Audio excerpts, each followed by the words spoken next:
Running a successful mining operation in today's complex global landscape requires more than just technical expertise. It demands visionary leadership, adaptability, and a comprehensive understanding of diverse commodities and markets. Today's guest is the CEO of a company that is revolutionizing the industry and is here to share his business journey. Lucky Ramunongo is the CEO of Seedi Mining Solutions, a company that delivers cutting-edge operational and technical solutions to mining houses. With extensive experience in mining logistics, Lucky has built a formidable presence in mineral transportation, operating both within South Africa and across African borders. Beyond his business success, Lucky is deeply committed to community development, actively investing in initiatives that empower and uplift local communities. Today, Lucky shares his entrepreneurial journey, the challenges and triumphs of building a successful mining services enterprise, and his passionate dedication to making a positive impact in society. Lucky, welcome and thank you so much for joining us. Thank you. Thank you for having me. Look, let's start with your personal background, your upbringing, and really your journey up to the time you joined the mining industry. I grew up in Venda. Sure. Attended high school in Toyando, and then I had this love of mining engineering since I was very young. I used to hear about mining companies or mines collapsing, people dying, and then I said, look, we need to have a solution there. And I think that's where the passion grew. And then I then joined Wits University 2011, and I did my mining engineering there 2011 to 2014. Then later on I joined the industry. So it was quite a great journey, being at school, also visiting mines, getting to see different mines and how things work there, to be honest. But I mean, when I first went to university, I did not even know how a mine looked like. Sure. The only picture of a mine I had was a mine, sort of a mock-up mine from Gold Reef City. So that was the only picture of a mine that I had.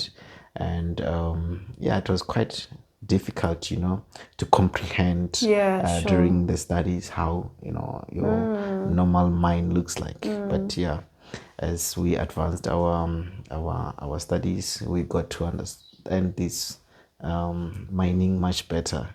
I think if I grew up in communities where there were mines, it was going to be much better. Sure. Getting to understand what is a headgear, those are things you could see from the community. But in Venda, we don't have mines. So, Sure. Look, you've always sort of been a business person. I mean, you've done a couple of them before you ventured fully into your mining business, which we'll talk about. But that business interest and passion, where does that come from? The business passion started actually when I was very, very young.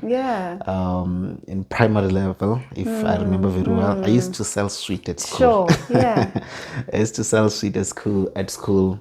Then at secondary level, I used to be a cameraman. I take pictures, print them out, charge people, make some money.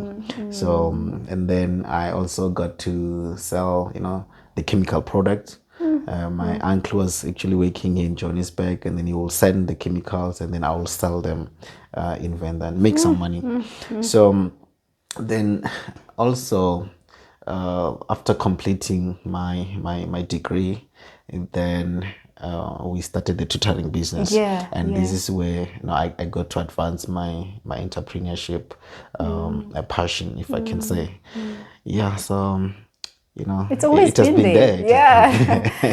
Maybe let's just have a reflection on your journey in employment. I mean, how long were you in mainstream employment, and what triggered you to step out into business fully? I was in employment for 5 years. Sure. And that includes 2 years of training. Yeah. And then 3 years of doing the actual work. Yeah. So if I can talk about my experience in mining, So I'll speak about the 5 years, the training plus, the actual work, where I worked as a miner as well as a shift supervisor. And that's where, I ended my career in mining to pursue business. Then what then triggered you into leaving your employment into fully pursuing business? So business was doing well, and it required us to be there full time. It was actually straining to be at work as well as managing the business. So sorry, so business, you mean the tutoring business? The tutoring business. Okay, it was the tutoring business as well as security business. Okay. Yeah. So the tutoring business was demanding a lot of our time. You come from underground, you realize that I missed a lot of calls, I missed a lot of emails that I had to reply to on time, and you realize that it's end of business, and you can't be calling people after 5 or after 6. So it means you need to wait for the following day. So that really pushed me to say, now I need to be full-time in business. And also my partners as well, they also got to be full-time in business, because the demand of us to be there was very high. Sometimes we want to feel ready to jump into business, and your readiness can be defined by the amount of time you've been in the mines, the amount of money you have, and did you feel ready, or you were just like, you know what, let's go make it work? Yeah, we were ready because again, referring back to the education business under Seedi Solutions, it started in 2015, and from 2015 to 2019 we've been running mining projects, and as the business continued growing, the demand then required us to be full-time. So I could say by the time I decided to say, now I need to be full-time in the business was making enough revenue to be able to carry us, and looking at what we could do, when we are full-time in business, we realized that the margins will definitely be good. So that was the main reason why we I and the partners, we came to that decision to say, look, now we need to be full-time in business. And from what I'm getting, it's almost like opportunity brings opportunity, because it was in that space where you could now even start the Seedi mining, which we'll go deeper into. Was that the case for you? Yes, so the Seedi mining, we started it in 2023, to be exact, around May. And that was after we realized that, yes, we've been doing well in the education business, and there was a need to diversify, as an entrepreneur. And as an entrepreneur, you always, think, in terms of growing your operations, and to do that you need to diversify your investments. So that is how we actually got to have this company, Seedi Mining Solutions. So and then Seedi was born, and we used investments from L&T to actually get it alive, and now it is a big business, if I can say. Look, there's obviously some key and good lessons you got from your time in employment. What would you say those are that you are actually even implementing in your business life now? Yes, working as a shift supervisor before I left the industry gave me an opportunity to actually learn in terms of how to lead people, because that is quite very important for any operation. You need to understand how to work with people, because the success of any business lies on your employees, or the people that you're working with. So I think that is something that I learned quite well when I was still employed, and I brought that skill to the businesses that we run. So I think that one was very, very important.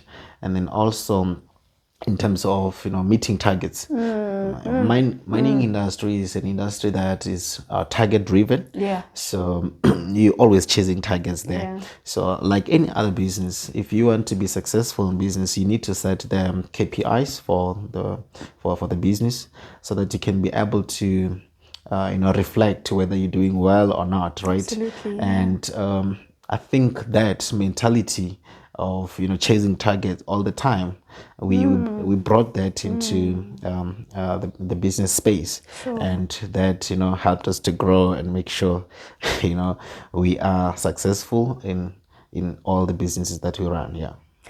Look, being a CEO of Seedi Mining, you are offering multiple services to different companies across different commodities. Let's maybe just look at your bulk material handling, and that's really your logistics. You are supplying material or transporting materials to different places and even outside the country. How did that start? So it started as the way it started, it's a bit difficult to explain, but let me put it this way.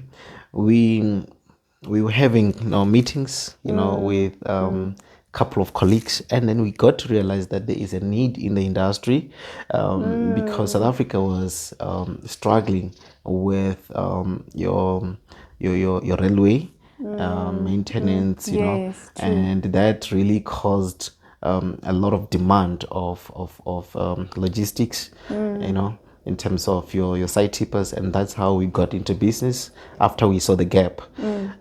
So most of companies were struggling to export their minerals because it's either the railway is vandalized or electricity cables are stolen, and companies cannot export the minerals. And the moment we saw the gap, then we decided to say, look, let's get into this kind of business and also of our services there. A lot of people want to get into the trucking business, Lucky, and it's not as easy as it looks. Yes, what are some of the challenges that you face in that space, and how do you actually manage risks around it? Okay, so yeah, you're right. It is not an easy space or business. So we do experience or encounter operational challenges like strikes by communities, theft of diesel. You find that your truck is parked waiting or in a queue waiting to get into a mine, and then if it happens that it's late, the driver sleeps, then sometimes he wakes up, find that diesel is stolen. Sure. Sometimes we have situations where tires of trucks are stolen. Ooh. So imagine you wake up, you get a call, we need 8 tires for the truck. One tire there, you're talking about plus or minus 5,000 rand. So it means if 5 tires are gone, you will understand how much you need to have readily available. So those are some of the challenges that you encounter. Sometimes you find traffic officers being unfair on the road, just pointing at very, very small thing, trying to be difficult.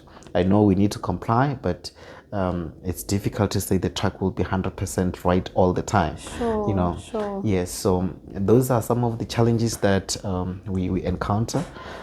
And it is an environment where you can operate. I don't want to scare people. Sure, absolutely. But yes, you can be able to deal with those challenges. And you should be ready to wake up, at any time of the day to respond to your drivers, because they will need help there and there. Yes, so it is doable, but challenges are there. But we're able to, navigate through those challenges.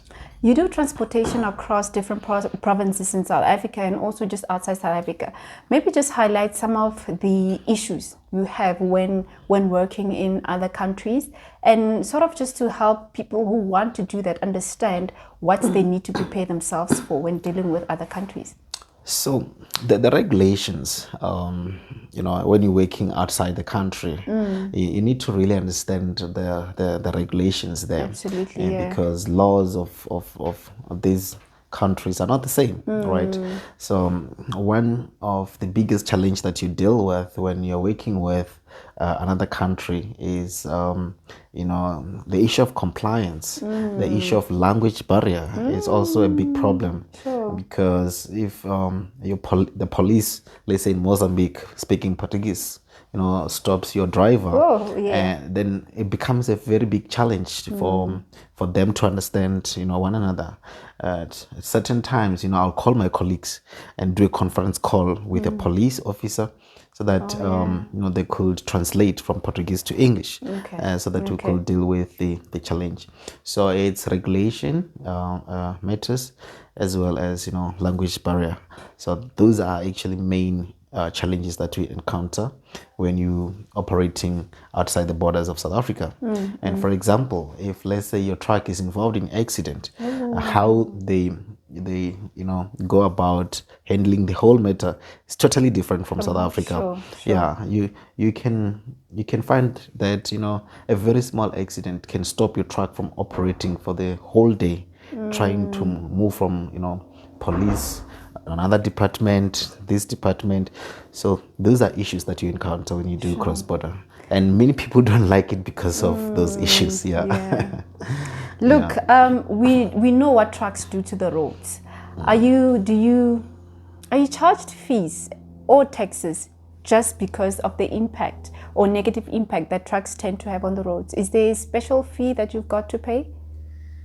I mean, the license that the license disc that we pay, it's actually high fee, so I'm of a view that it covers it. It covers that. I mean, and your toll gates for your trucks are not the same as the the normal cars or small cars. So I'm of a view that such amount go into repairs of the road, this and this and this. So that is where we are. So operating in offering different services and also in different commodities, what skill sets and leadership traits do you need, particularly when you want to thrive in a space where you yourself have never worked in? So it's very important that as a leader, you have skills that you have for your business to be successful. Absolutely. You need to be able to know how to lead people. You need to be able to know how to deal with conflict, because these are challenges that you encounter on a daily basis as you continue working. So that is quite important. And I also decided to go back to school. Absolutely. Did my, diploma in business administration with UNISA 2022. And also then 2023, I started my MBA with VERTS. Just to make sure that, we get the right skills to be able to lead people. Because if you cannot lead your people, it becomes difficult to manage the operation. So it is that, and of course other technical skills that you need in terms of your dealing with HR related matters or finance related matters, and operation itself. You have to get to a point where you read books to understand the industry you're operating at or the service that you're offering. If you're talking about, let's say, your tracking, you need to know how to manage your diesel or how other companies are doing in terms of managing the fleet, challenges that are out there, how to mitigate them. So that is quite important. So I think if one is getting into any industry, it is important to get to understand or to learn the basics of that particular industry. So I think that's what I've been trying to do, to learn as much as possible, so that one can be able to understand how to deal with dynamics in different industries. Sure. Let's talk access to funding. Yes. I mean, amongst other things you do is to provide services of, big equipment to mining companies. And I mean, with your trucks for the current logistics business you do, these things require a lot of money. Maybe just take us through how easy or how hard it is to get access to funding. It is difficult to access funding, especially for small businesses which are still growing. Because there are challenges that small businesses do encounter. So but the most important thing there is to ensure that you accumulate assets in the company, so that when you get to visit your financial institutions, looking for funding, you can be able to show a good balance sheet for your business, right? Without that, it is difficult, because they want to fund you against your assets as security. So banks are not in a business of saying, we just want to empower you. They will give you funding which speaks to your balance sheet as well. So the healthier your balance sheet, the more funding you'll be able to get.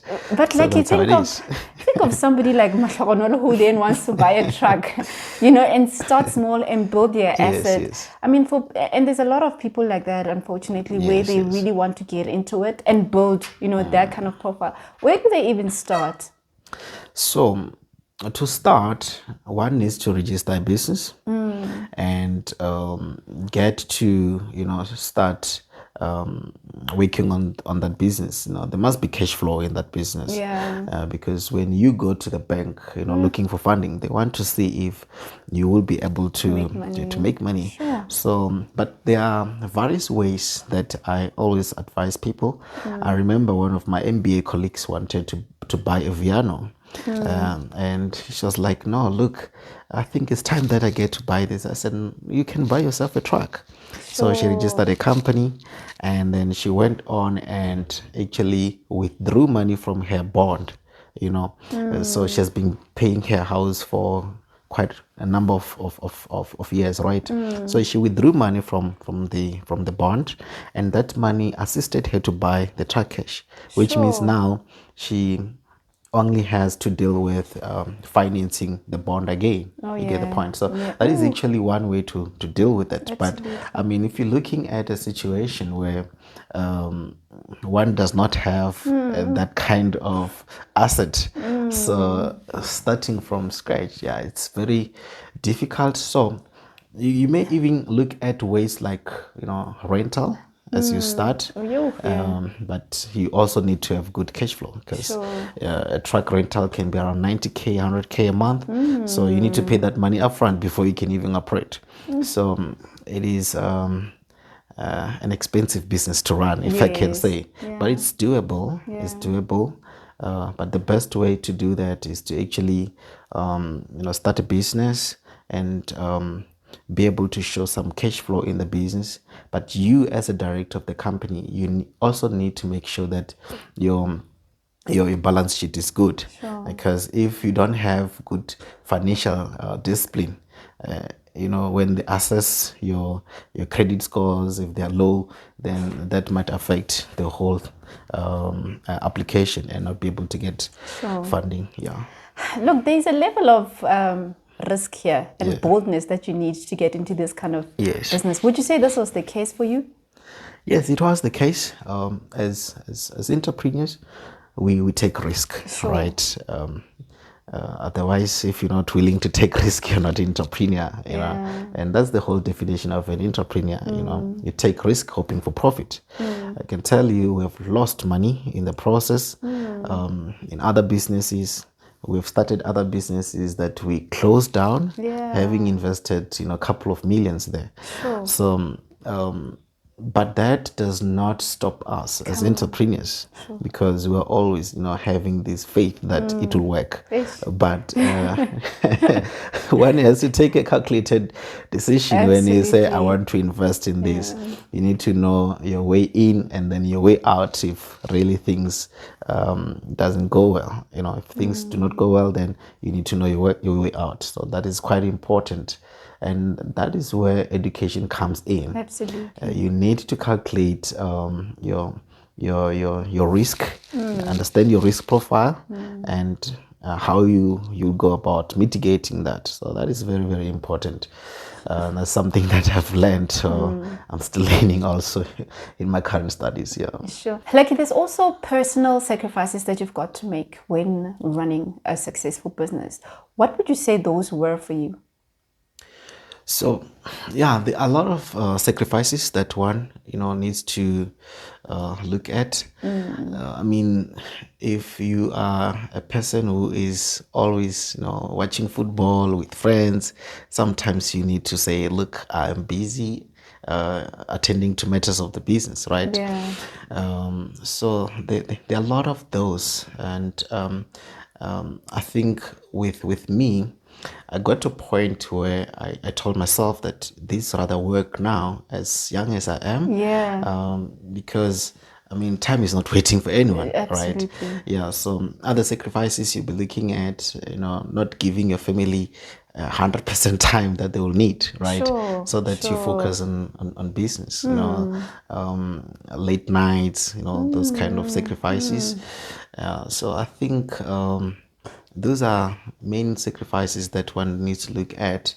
And also, you need to also understand that when you are in business, there will be a lot of meetings that you need to attend to. There's a lot of traveling that is required. Sure. So whether you're tired or what, you need to find a way. At a certain point, I'll get myself a driver, just to get to those meetings, whether I was tired or not.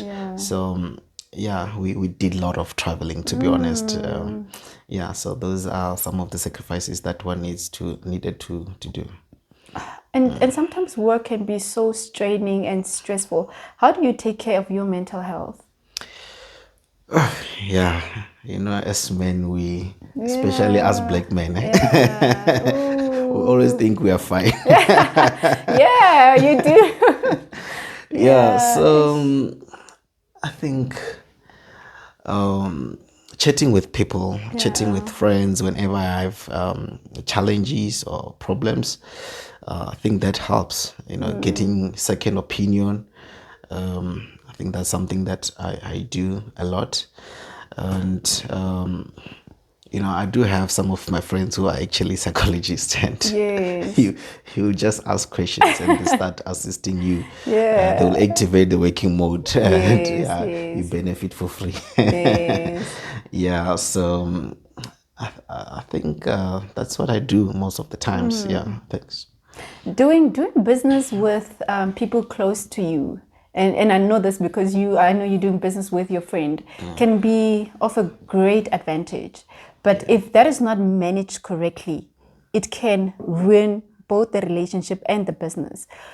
What principles did you guys put in place to ensure that your relationship is maintained while doing business and being friends personally? Yeah, thanks for the question. I was asked the same question not long ago. As to how did you manage to keep this relationship for long? Because you guys have been together forever. Yes. So number one, I think it's trust. Sure. Yeah, you need to have a certain level of trust. And the other thing, I think, having proper documentation or follow the right governance in business, like for example having your shareholders agreement in place, that is very important because it is like a bible for a company. When you've got challenges, you know how to deal with those, what your shareholders agreement say. So the big problem that I see with many people is that they just do business or agreements verbally and not really get to formalize things. So I mean, even ourselves, when we started, it was like that. But as we got to be educated, in business, I mean, the Anglo-American Chairman's Fund helped us a lot in terms of developing us as young people, in terms of how to manage the business or how to have proper governance in business. And we did all those things. So I think that is quite important to have as partners, so that you know how to run business, and if there are challenges, you know how to deal with those challenges. Yeah. A lot of times when we run thriving businesses and pushing our careers, we tend to neglect some of our close relationships, whether with partners, wives, children, whatever. And while we're trying to get resources for them, we end up losing them. And we've seen a lot of times where people are in business doing well, but then their family structure breaks along the way. Yes. And because of the business, I mean, there's always a lot of things involved. How do we get ourselves to balance the two? How do you do it? Yeah, it's very difficult, to be honest, especially as a startup. It's very difficult because you're trying to get processes in the business to be right in place, and you're still doing this lot of traveling. You want to meet clients, this and this, so it's quite difficult. But I think I have a family that is very supportive, and most of the times now I'm working from home. Absolutely. And I get to see, or engage with the family. Because my wife also, she works from home, so and weekends also, spending time with the family is very important. Sure. But I mean, to answer your question directly, it's very difficult. Sure. But with the little time that we get, try to spend that with the family. I remember sometimes attending to trucks on the road or going to some meetings, I'll take my daughter with me, and just to so that create that bond with them as they're growing. It's quite important. So we try, but it's very difficult. Tough, sure. What would you say is the most satisfying thing about running your own business? The most satisfying thing there is that you get to manage your own time. That's something which is quite good. You manage your own time, and when you have got a vision and you can see that you're working towards achieving your vision, it's something which is very satisfying. And when you also see that you or you have hired so many employees, and you also helping or assisting in terms of eradicating unemployment in the country, and putting food on the table for so many families, it's quite satisfying to me. I think that's something that keeps me going, because I get to realize that this is not about me or my family. It's about so many families that are part of the Seedi family or the LNT family.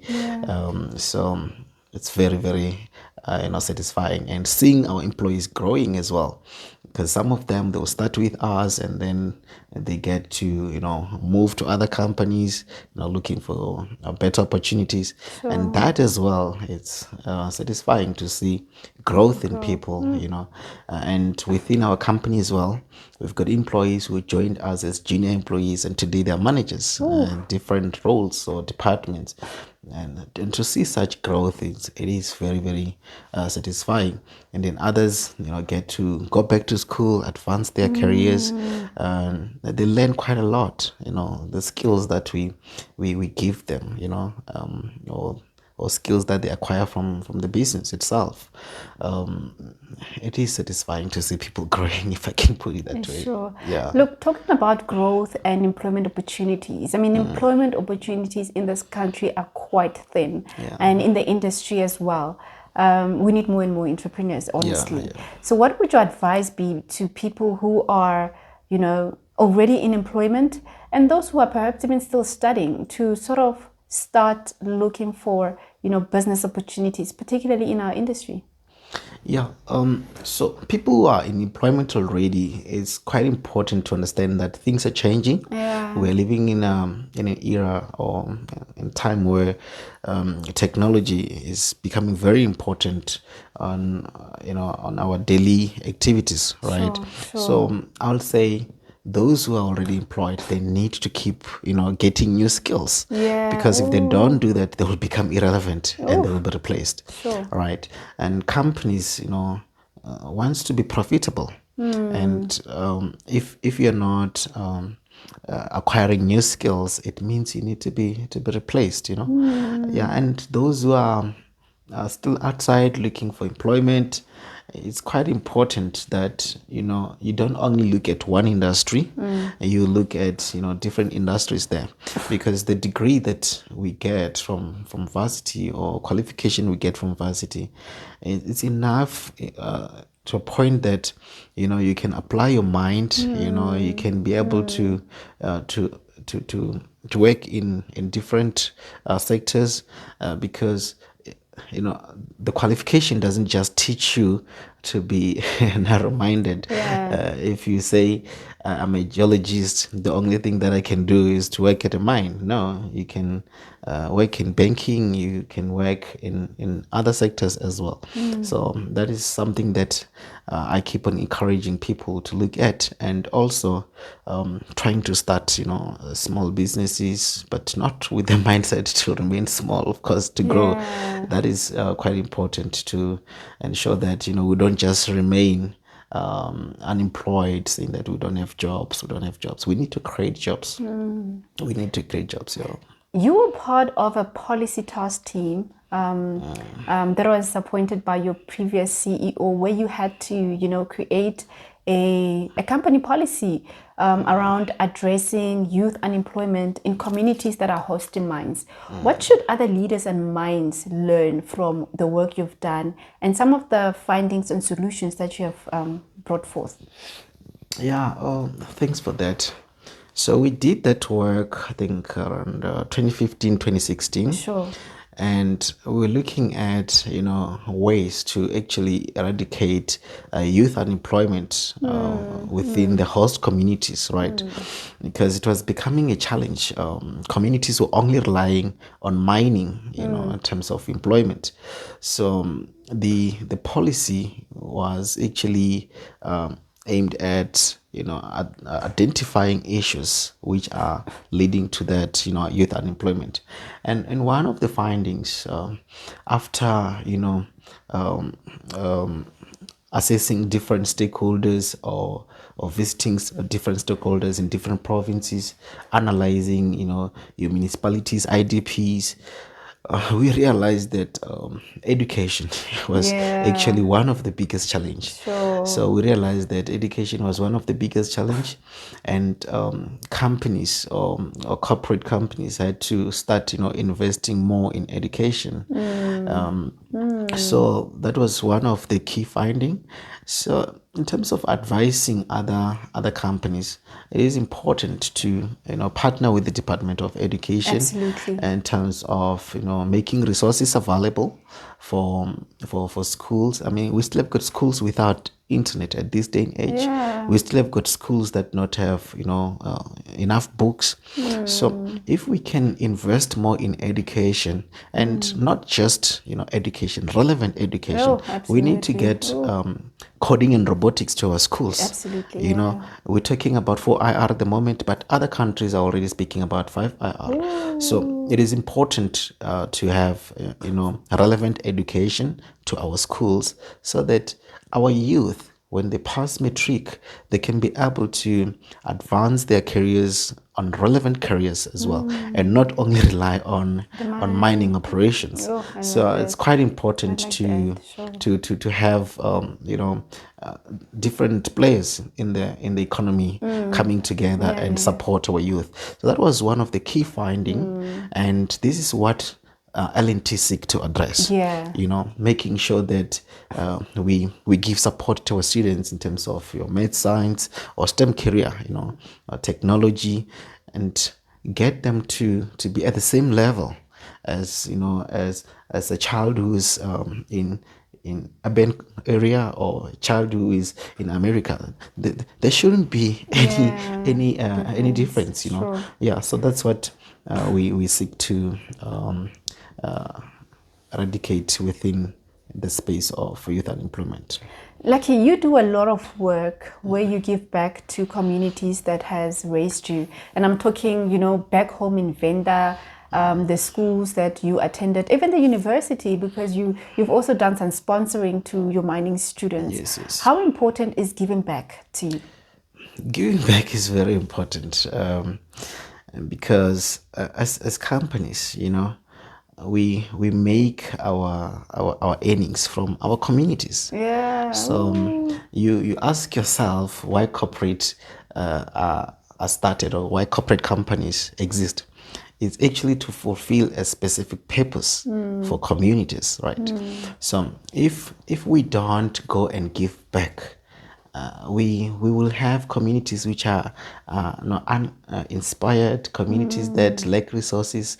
So to us, when we go back to the community and give back, we're trying to inspire these young people, to give them some hope, to say, look, it's achievable, you can do it, and there's nothing wrong with them, being in rural communities.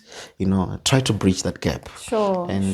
Yeah, and I like the fact that I've got so many friends now, who are also joining us, doctors who are going back to their communities. Absolutely, and give back to their communities. Yes. Yeah, so I think that is very, very important, and it is again something that most of corporate companies need to look at.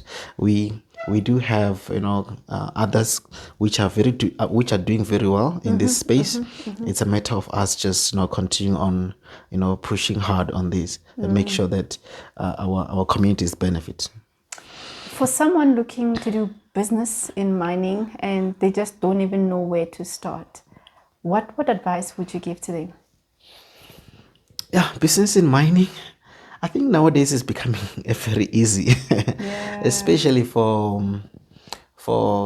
people coming, from these host communities, because mining companies are actually encouraging, doing business with communities. So there is a specific target that they have. So it's something that I think is becoming easy. Doors are open for everyone. So what I will advise is that people need to look at the tender portals of these companies, and if you know the kind of service that you want to render, then register your company there, get your vendor number, and then start applying for those. But also, most importantly, I was talking about this actually, say, look, we need to bridge a gap to a point that the professionals within the mining industry can actually avail themselves for community, partner with communities as well, be able to start businesses with them, and then transfer skill, get the point. So because for example, if there's a contract mining kind of tender which is out there, an average community member will not be able to meet the standard. Absolutely, but if we have professionals or businesses which are partnering with communities, transfer the skill, and then exit as time goes on, and also then get to see if the skill was well transferred. It's something that we need to look at, and I think Seedi Mining will be positioning itself in that line. Yeah. Look, Lucky, thank you so much for coming through and sharing your expertise and your experience with us, and also for really taking those bold steps that have really created employment in South Africa. Thank you so much. Thank you for having me.